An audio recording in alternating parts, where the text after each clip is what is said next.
I'm Mark Flackney. I'm the president of Keep Columbia Free. I live at 2408 Basswood Drive here in Columbia. And I appreciate the council's work vetting this process, and I appreciate especially Mr. Kespel bringing up the issue of asset forfeiture funding.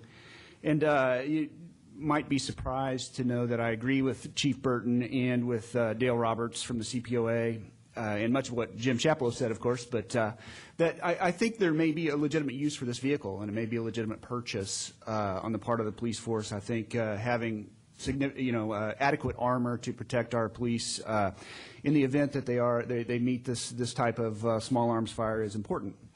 But I think the problem lies in the $36,505 that forfeiture funds that are going to be allotted to this, and I understand that it's legal to use these funds, according to the federal government. It may be in violation of our Missouri Constitution, but I think the problem with asset forfeiture, while legal, the problem is moral. I think the asset forfeiture process is really morally repugnant.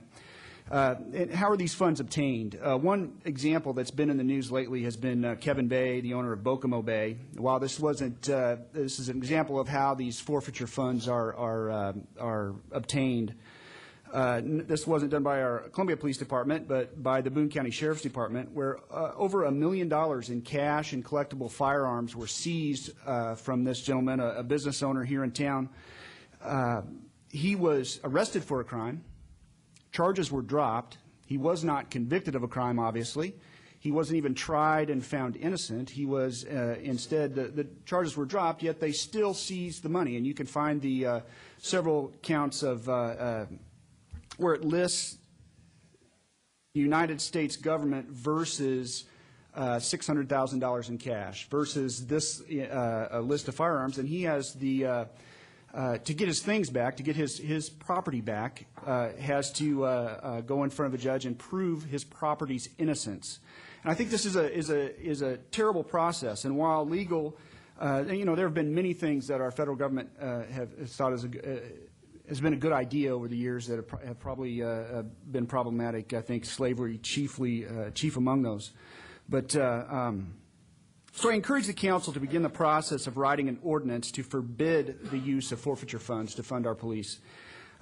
Instead, I think we should fully fund our police department by our existing means and our existing budget, and perhaps use some of the $1.9 million budget surplus that everyone seems to want to spend on different projects. I think funding our police department and perhaps replacing that $36,505 of forfeiture money, I think that would be a good use of that budget surplus. Thank you. Thank you, Mr. Flackney.